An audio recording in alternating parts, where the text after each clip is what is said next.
Jake Morrison wiped the sweat from his forehead as he checked the atmospheric readings on his tablet. The morning sun on New Montana was bright and warm, just like Earth's sun used to be before the pollution got too bad. He loved working outside, in the fresh air of this new world. Next to him, Luna lay in the shade of a large rock, her golden fur shining in the sunlight. Luna was not just any dog. She was special. The scientists on Earth had given her brain implants that helped her smell things humans could not detect. She could find dangerous gases in the air, or tell when the weather was about to change. Most importantly, she could talk to Jake through a small device on her collar. "Jake, something smells wrong in the water today." Luna's voice came through the translator device. Her tail was not wagging like it usually did. Jake looked at his readings again. Everything seemed normal to him, but he had learned to trust Luna. Over the years, she had saved his life more times than he could count. When they first came to New Montana 3 years ago, Luna had warned him about a gas leak that would have killed the whole town. "Show me where, girl," Jake said. Following Luna as she walked toward the main water supply station, Jake's sister Katie was already at the water station, collecting samples for her research. She studied the plants and animals that lived on New Montana. Katie was 2 years younger than Jake, but she was much smarter when it came to science. Their parents had died in a mining accident on Earth when Jake was 25 and Katie was 23. Luna had been their family dog since she was a puppy, and after their parents died, she became even more important to them. "Morning, Jake," Katie said, not looking up from her work. "The water readings are strange today. There's something in it that should not be there." Luna walked right up to the water pipe and sniffed it carefully. Her device beeped several times, then spoke in. Her translated voice, "This smell is not from our world. It comes from deep under the ground. It is the smell of metal that shines like stars." Jake and Katie looked at each other. They both knew what Luna meant. She was talking about rare metals that spaceship builders needed. These metals were worth more money than most people could imagine. "We should report this to the colony leader," Katie said, putting her samples in a bag. But before Jake could answer, the sky filled with the sound of big engines. 3 massive spaceships appeared over the town. They were black and silver, with sharp edges that looked like weapons. The ships had the symbol of the Zephyrian Galactic Empire on their sides. People came out of their houses to look at the ships. Children pointed and asked their parents questions. The adults looked worried. Everyone knew that the Zephyrians controlled most of the galaxy, and they did not like humans very much. One of the ships landed in the town square, crushing the flower garden that the children had planted last spring. A door opened on the side of the ship, and soldiers came out. They looked like giant lizards walking on 2 legs. Their skin was green and scaly, and their eyes were cold and yellow. Behind the soldiers came their leader. He was taller than the others and wore a uniform covered in medals and symbols. A device on his chest translated his words into human language. "I am High Commander Vexstar of the Zephyrian Empire." His voice was deep and scary. "We are here to inspect this colony for compliance with galactic law." The colony leader, an old man named William Gray, came forward. "Welcome, Commander. Well, follow all the laws. Our papers are in order." Vexstar looked around the town with his cold yellow eyes. "We will be the judge of that. All humans and their possessions will be examined." Jake felt Luna move closer to his leg. She was scared, and that made Jake scared too. Luna was never afraid of anything. The Zephyrian soldiers began checking houses and buildings. They scanned everything with strange devices and took notes on electronic tablets. When they came to Jake and Katie, one soldier pointed a scanner at Luna. The device made loud beeping sounds. "What?" The soldier called to his commander in their own language, which sounded like angry snakes hissing. Vexstar walked over to them, his heavy boots making the ground shake. He looked down at Luna with hate in his eyes. "What is this creature?" he demanded. "She's my dog," Jake said, trying to keep his voice steady. "Her name is Luna. She helps me with my work." "This animal has technology in its brain," Vexstar said. Reading from his soldier's scanner, "Explain this immediately." Katie stepped forward. "She has implants that help her detect atmospheric problems. She's saved many lives here. She's not dangerous." Vextar's eyes grew colder. Any creature with technological enhancements must be registered with the Empire. This was not done. This animal is an illegal biological weapon. She's not a weapon, Jake shouted, putting his hand on Luna's head. She's my family. Luna looked up at Jake with her brown eyes full of love and trust. Her tail wagged once, slowly. Through her translator, she said, I love you, Jake. I love Katie too. Vextar made a disgusted sound. Emotional attachments to inferior species are forbidden. This creature will be destroyed immediately as an example to your colony. No, Jake. Stepped in front of Luna? You can't do this. She's done nothing wrong. Two Zephyrian soldiers grabbed Jake's arms and pulled him away from Luna. Katie screamed and tried to reach her. But more soldiers blocked her path. Vextar pulled out a weapon that glowed with blue energy. Let this be a lesson to all humans. Your kind exists only because we allow it. Attachments to these animals make you weak. The weapon fired with a bright flash. Luna fell to the ground without making a sound. Her eyes closed and her body went still. Jake broke free from the soldiers and dropped to his knees next to Luna. He picked up her head and held it in his lap. She was still warm, but she would never move again. Her translator device was dark and silent. Luna, Jake whispered, tears running down his face. I'm sorry, girl. I'm so sorry. Katie was crying too, her hands covering her mouth in shock. Vextar put his weapon away. Clean up this mess, he told his soldiers. We have finished our inspection. This colony will follow Empire law or be removed. The Zephyrians went back to their ships and flew away, leaving Jake holding his dead dog in the middle of the town square. The other colonists came to help, but there was nothing anyone could do. Luna was gone forever, killed for no reason except to show humans that they had no power in the galaxy.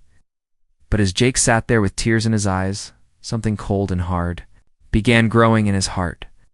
The Zephyrians had made a terrible mistake. They thought killing Luna would make humans weaker. They were about to learn how wrong they were. 3 weeks had passed since Luna died, but Jake Morrison still felt empty inside. He went to work every day checking the air and water, but nothing felt important anymore. Food had no taste. Sleep brought only nightmares, even the beautiful. Sunsets on New Montana looked gray to him now. Katie was worried about her brother. She had never seen him so quiet and sad. Jake used to laugh and tell jokes, but now he barely spoke to anyone. When he came home from work, he would sit in Luna's favorite spot by the window and stare at nothing. Jake, you need to eat something, Katie said. Putting a plate of food in front of him, Jake looked at the food but did not pick up his fork. She used to sit right here when I ate dinner. She would put her head on my leg and wait for me to share my food with her. I miss her too, Katie said, sitting down next to him. But Luna would not want you to stop living. Jake finally looked at his sister. His eyes were red from not sleeping. They killed her like she was nothing, Katie. Like she was just a thing they could throw away. How do we live with that? Before Katie could answer, someone knocked on their door. It was quiet knocking, not like the loud banging the Zephyrians had done. Katie opened the door and saw Tom Miller, who worked at the communication station. Katie, Jake, Tom said in a whisper. There's a meeting tonight. People who want to talk about what happened. Can you come? Katie looked at Jake. For the first time in weeks, she saw something other than sadness in his eyes. It looked like anger. Where? Jake asked. The old mining tunnel outside town. Midnight. Don't tell anyone else. That night, Jake and Katie walked through the dark to the abandoned mine. They found 20 other people there, all holding small lights. Jake recognized most of them from the colony. There was Dr. Susan Clark, who ran the medical center. There was Bob Rodriguez, who fixed the machines that cleaned their air. There were farmers and teachers and even some teenagers who were old enough to understand what the Zephyrians had done. At the front of the group stood a man Jake had seen before, but never talked to. He was older, maybe 50 years old, with gray hair and scars on his hands. He looked like someone who had been a soldier. My name is Ben Hayes, the man said. I used to be a colonel in the Earth military before I came here to retire. But after what happened 3 weeks ago, I don't think any of us can stay quiet anymore. People nodded and whispered to each other. They killed Luna to send us a message, Ben continued. They wanted to show us that we have no power, no rights, and no way to fight back. But I have news that will make you angry. Ben pulled out a small device and pressed a button. A hologram appeared in the air showing words and pictures. This is a report from other human colonies, Ben said. New Austin colony. The Zephyrians killed a service dog that helped a blind child walk. New Carolina colony. They destroyed an old woman's cat that was her only friend. New Texas colony. They killed a bird that helped a war veteran with his nightmares. Jake felt his hands turn into fists. Katie put her hand on his arm, but he could feel her shaking with anger too. How many? Someone asked from the back. 17 colonies so far, Ben said. They are doing this everywhere humans live. It's not random. It's a plan. Dr. Clark stepped forward. What kind of plan? Another person came out of the shadows. Jake recognized her as Amy Rodriguez, who used to design weapons for the Earth government before she became a farmer. She was holding a tablet with more information. They've been studying their pattern, Amy said. The Zephyrians are not just killing our animals. They are targeting the ones we love most. The ones that help us when we are sad or scared or alone. They want to break our spirits. Why? Katie asked. Because they're afraid of us, Amy said. Humans are different from other species in the galaxy. We make friends with animals. We care about things that can't give us anything back. The Zephyrians think this makes us unpredictable and dangerous. Ben nodded. They rule through fear and control. But humans who love animals fight harder too. Protect them. So they want to take away everything we love. Jake stood up. Everyone turned to look at him. When he spoke, his voice was quiet but full of anger. Luna never hurt anyone in her whole life. She saved people. She made sick children smile when they pet her soft fur. She warned us when danger was coming. And they killed her because she loved me and I loved her. That's right, Ben said. And that's why we're here. Let's decide what we're going to do about it. What can we do? Bob Rodriguez asked. They have big ships and weapons. We just have farming tools and mining equipment. Amy smiled, but it was not a happy smile. It was the smile of someone who knew how to break things. I know how to build weapons, she said. Real weapons, and I know how their ships work. I helped design some of the technology they use. You want to fight them? Doctor, Clark asked. That's war. They already started the war when they killed Luna, Jake said. Everyone looked at him again. They killed her to show us we're powerless. I want to show them they're wrong. Ben walked over to Jake. If we do this, there's no going back. Once we start fighting, they'll try to destroy our whole colony.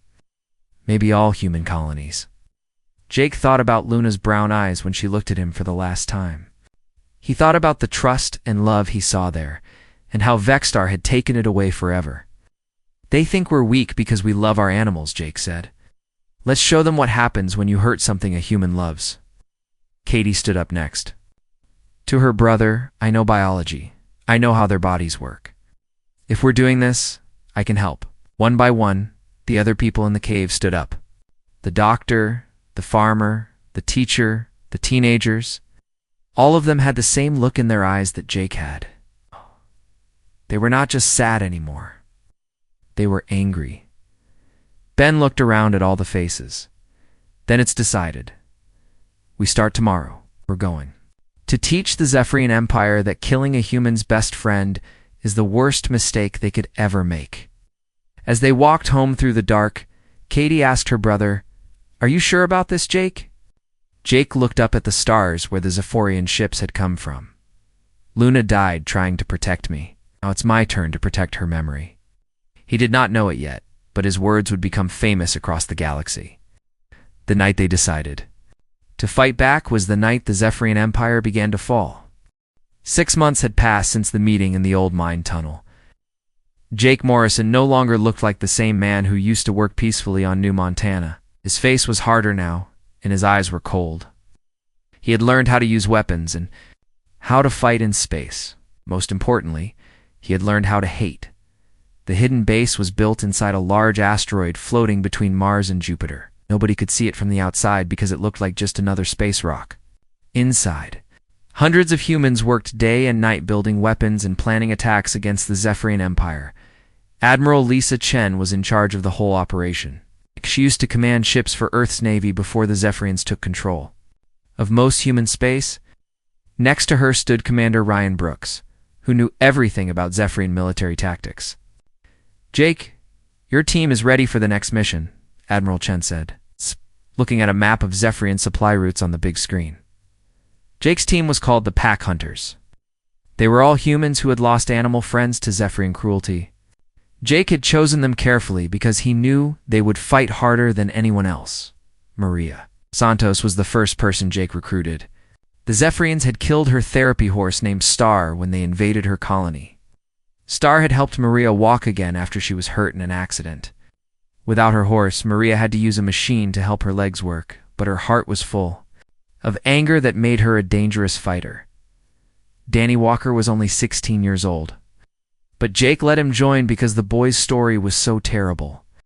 Zephyrian soldiers had come to his school and killed his pet rabbit in front of all the children. They said it was to teach human children that animals were not important.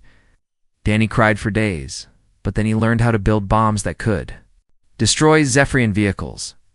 Alex Turner was an old soldier who had fought in many wars. His dog Rex had been trained to find hidden explosives and had saved hundreds of human lives. When the Zephyrians killed Rex, they said military animals were too dangerous to live. Alex joined Jake's team because he wanted to show the Zephyrians what a real dangerous human looked like. "What's the target?" Jake asked, not caring how dangerous it would be. 3 Zephyrian supply ships carrying food and medical supplies to their base on Kepler Station, Commander Brooks said. "If we destroy them, their soldiers will go hungry and sick." Jake nodded. He did not feel sorry for Zephyrian soldiers anymore. "When do we leave?" 2 hours, Admiral Chen said. "But first, your sister wants to see you." Jake found Katie in the science laboratory. She had changed too over the past 6 months. She was still kind, but now she used her knowledge of biology to create weapons instead of healing medicine. She had made a virus that only attacked Zephyrian brains, leaving other species safe. "Have something new for you," Katie said, holding up a small device. "This can hack into their communication systems." Jake took the device and put it in his equipment bag. "How does it work?" "Zephyrians communicate partly through smell," Katie explained. "Their computers copy these smells and send them through their ships. I figured out how to make fake smells. That will confuse them." "You're getting scary good at this, little sister," Jake said with a small smile. It was the first time he had smiled since Luna died. "I learned from the best," Katie said. "Luna always used her nose to help us." Using what I learned from watching her." Before Jake left for his mission, he went to the memorial room where they kept pictures of all the animals the Zephyrians had killed. Luna's picture was in the center, showing her golden fur shining in the sun. Next to her picture were photos of Star the horse, Rex the bomb-sniffing dog, the rabbit that belonged to Danny, and hundreds of other beloved animals. "I'm going to make them pay for what they did to you, Jake," whispered to Luna's picture. "All of you." The mission went perfectly. Jake's team attacked the 3 supply ships when they were traveling through an asteroid field where nobody could see them. Using Katie's hacking device, they made the Zephyrian crews think their own admirals were ordering them to open their cargo doors. When the doors opened, all the food and medicine was sucked out into space. Then Danny's bombs destroyed the ships' engines, leaving them floating helpless. The Zephyrian soldiers inside would live. They would be hungry and sick until someone rescued them. But Jake was not satisfied with just winning the fight. Before they left, he sent a message to the Zephyrian ships. "This is Jake Morrison of the Pack Hunters," he said into the radio. "You killed my dog Luna on New Montana. You killed Star the horse on New Carolina. You killed Rex the military dog on New Austin. Every time you hurt one of our animal friends, we will hurt you back 10 times worse. This is just the beginning." When Jake's team returned to the asteroid base, they found Admiral Chen waiting with important news. She was holding a message that had been sent from Zephyrian Command. "High Commander Vexstar has been promoted," she said, her face angry. "He's now Supreme Fleet Commander of the entire Zephyrian military. They're calling his method of killing human animals a great success." Jake felt his anger grow even hotter. Vexstar, the monster who had killed Luna, was being rewarded for his cruelty. There's more, Admiral Chen continued. Intelligence reports say they're planning something called Operation Clean Sweep. They want to attack Earth itself and kill every dog, cat, bird, and horse in the major cities. Maria Santos, who was standing next to Jake, made a sound like a wounded animal. They want to kill all the animals on Earth. It's their final plan to break human spirit, Commander Brooks said. They think if they take away all our animal friends at once, humans will give up fighting forever. Jake looked around at his team. Danny was crying angry tears. Alex was cleaning his weapons with shaking hands.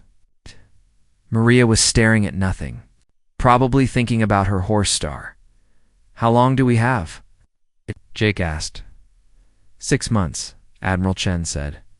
They're building a special fleet just for this mission. Jake walked over to the big screen showing the galaxy map. Dozens of red dots marked Zephyrian worlds and military bases. For 6 months, his team had been attacking small targets like supply ships and communication stations. But now it was time to think bigger. Admiral Jake said, I want permission to attack their home worlds. Everyone in the room became quiet. Attacking military targets was one thing, but attacking planets, where Zephyrian families lived, was much more serious. Jake, Admiral Chen said carefully, that would be an act of total war. Jake turned around to face her. His eyes were as cold as space itself. They started the total war when they decided to kill every animal on Earth, he said. Luna was just a dog who loved me. But they made her death the first shot in a war they can't win. Commander Brooks looked at the star map. If we're going to stop Operation Clean Sweep, we need to hit them hard and fast. Destroy their ability to build ships and move armies. How many worlds? Admiral Chen asked.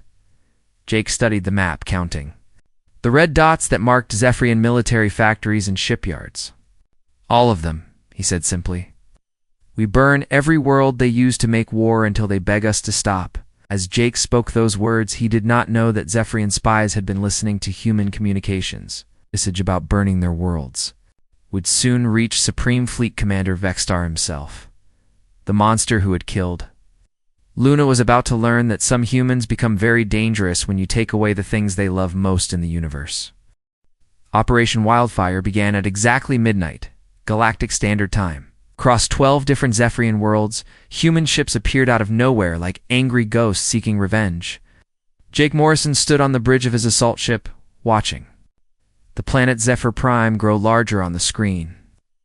This was the home world of the Zephyrian Empire, where Supreme Fleet Commander Vexstar lived and worked. All teams report ready, came the voice of Admiral Chen through the radio. She was leading attacks on 3 other worlds at the same time. Jake looked at his pack hunters team.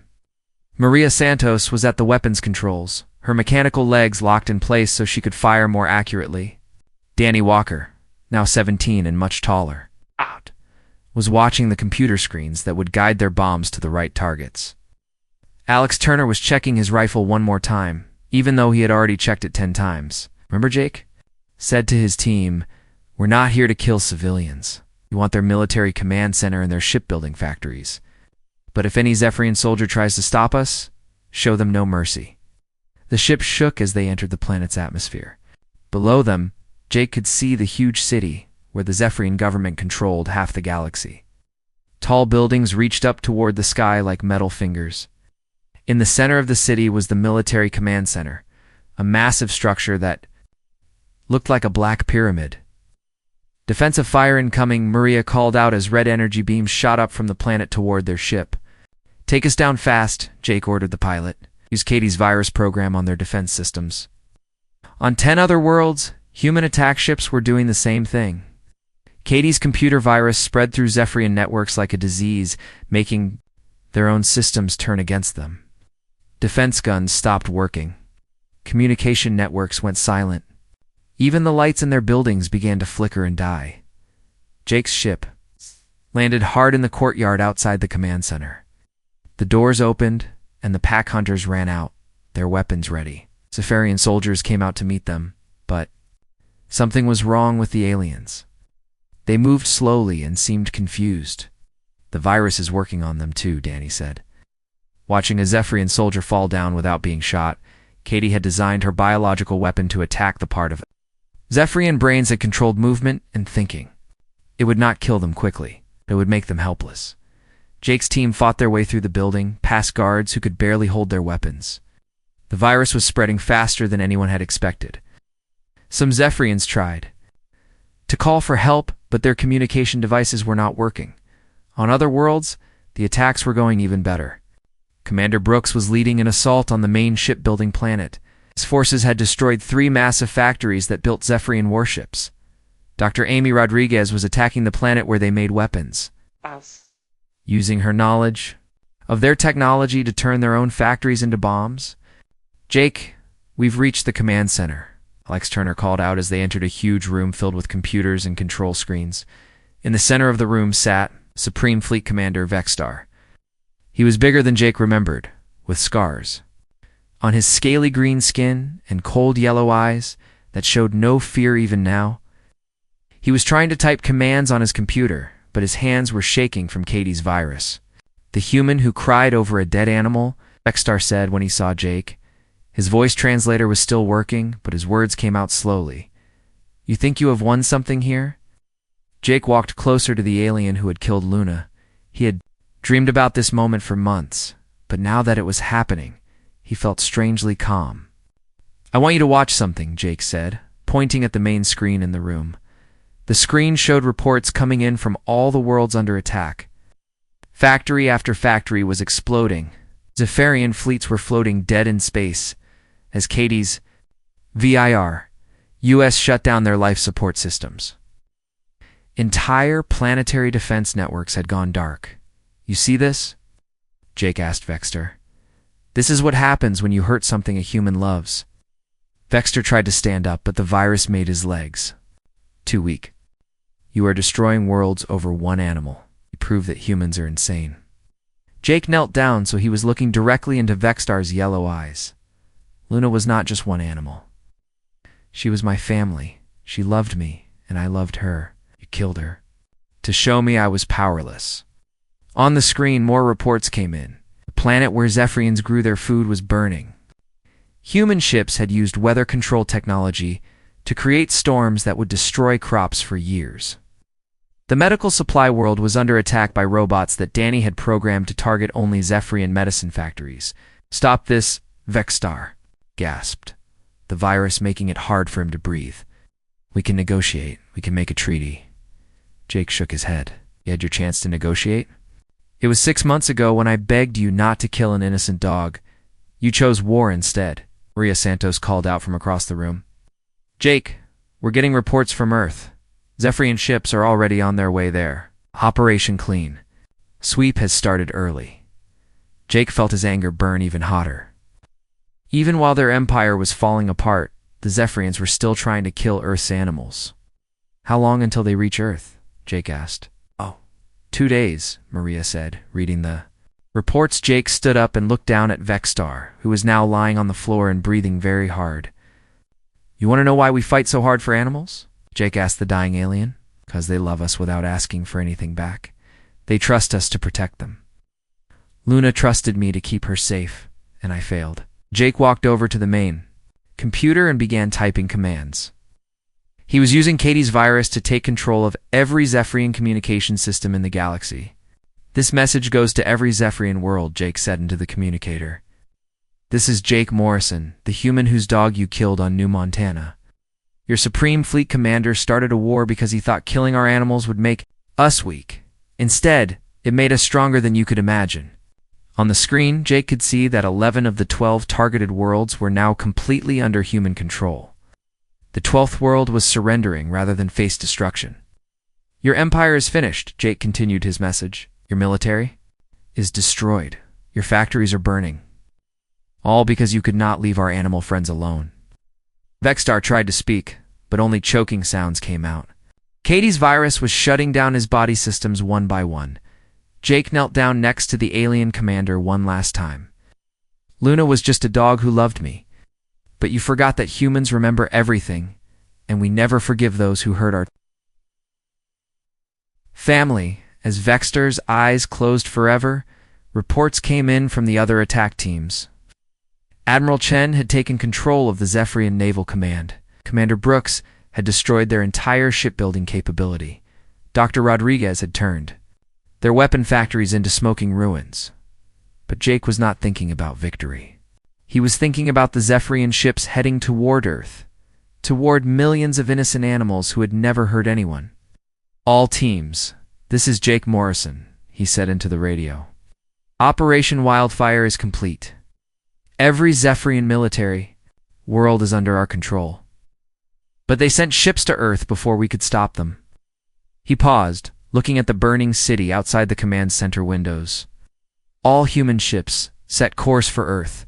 We're going to stop Operation Clean Sweep even if we have to chase them all the way home."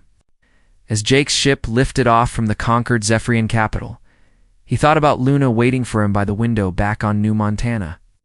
She had trusted him to protect her, and he had failed.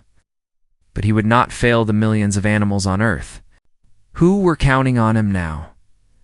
The Zephyrian Empire was dead, but Jake Morrison's war was not over yet. 1 year had passed since the last Zephyrian ship was destroyed in Earth's orbit. Jake Morrison stood in the memorial garden on New Montana, looking at the simple stone marker that bore Luna's name. The golden flowers Katie had planted around the grave were blooming brightly in the morning sun. The Zephyrian Galactic Empire no longer existed. Of their 47 worlds, 12 were empty wastelands where no life could survive. 23 planets were now home to human colonies, their new residents working to repair the damage from years of war. The remaining 12 worlds housed Zephyrian refugees who lived under strict human supervision. Jake was now known across the galaxy as the Mourner, the human who had started a war over a dead dog and ended an empire. Ship captains from a dozen different alien species would point to his flagship when it passed and tell stories about the man who proved that love was more dangerous than hate. "The council meeting starts in an hour," Katie said, walking up behind her brother. She carried a small bouquet of flowers from Earth roses, daisies and sunflowers that now grew on dozens of former Zephyrian worlds. Jake nodded but did not turn around. "Been thinking about what Admiral Chen said yesterday, about taking command of the new galactic fleet." "And?" Katie asked, kneeling down to place the flowers on Luna's grave. "I don't want it," Jake said simply. "I never wanted to be a military leader. I just wanted my dog back." Katie stood up and brushed dirt from her hands. "But you're good at it. The other species trust you. They know you fight for the right reasons." Jake finally turned to look at his sister. She had changed too over the past year. Her work healing damaged worlds had made her famous throughout human space. The Biological Restoration Commission she led was bringing Earth animals to planets that had never known such creatures before. "I have a different idea," Jake said. "Something Luna would have wanted." They walked together toward the town, passing the new houses where families from destroyed Zephyrian worlds now lived peacefully alongside humans. Children of both species played in the streets, and Jake could see Earth dogs and cats running alongside young Zephyrians who were learning that animals could be friends instead of threats. The council meeting was held in the largest building in town, with representatives from 30 different alien civilizations.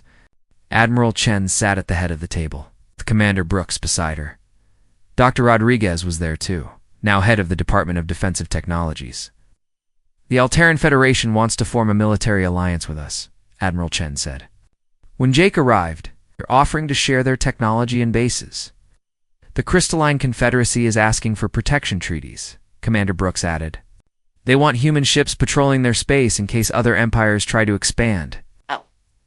Jake listened to the reports but said nothing. He was thinking about a conversation he had with a young Zephyrian refugee the day before. The child had asked him why humans cared so much about animals. Jake had tried to explain, but the child could not understand why anyone would risk their life for a creature that could not fight back. "Jake," Admiral Chen said, "we need your answer about the fleet command. The galaxy needs strong leadership." Jake stood up and walked to the window. Outside, he could see Maria Santos teaching a group of Zephyrian children how to pet a horse without frightening it. Danny Walker was showing alien engineers how to build better homes for rescued animals. Alex Turner was training former Zephyrian soldiers to protect wildlife reserves on their new worlds. I declined the command, Jake said without turning around. Room became very quiet. Everyone knew that Jake was the only human leader that all the alien species respected and trusted. But I have a counter-proposal, Jake continued.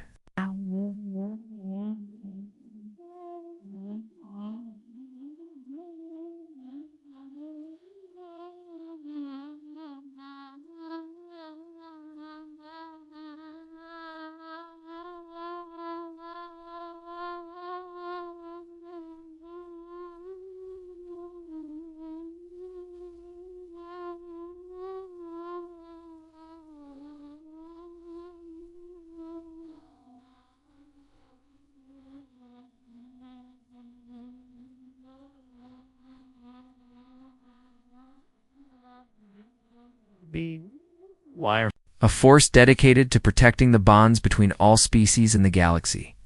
He turned around to face the council. I call it the Guardian Corps. We won't be conquerors or rulers, we'll be protectors. Any world where one species hurts the animal companions of another species will answer to us. Dr. Rodriguez leaned forward. What would this Guardian Corps do exactly? Everything the Zephyrians should have done, but in reverse, Jake said. Instead of destroying the connections between species, we'll strengthen them. We'll teach alien children how to care for animals. We'll stop anyone who tries to use cruelty as a tool of control. Katie smiled. It was the first time she had seen her brother look truly happy since Luna died. I like it, she said. Luna always wanted to help people, so it'd be like having millions of Lunas across the galaxy. Admiral Chen considered the proposal, and you would lead this Guardian Corps? Along with everyone else who lost an animal friend to Zephyrian cruelty, Jake said. Maria, Danny, Alex, and thousands of others. We know what it means to lose something precious. We'll make sure it never happens again. Over the following months, the Guardian Corps grew from Jake's idea into a reality. Ships bearing the symbol of Earth animals, dogs, cats, horses, birds, began patrolling former Zephyrian space and beyond. Each ship carried teams of humans and former Zephyrian soldiers, working together to protect animal sanctuaries and investigate reports of cruelty. Jake's flagship was named the UHS Luna. It carried a crew of beings from 15 different species.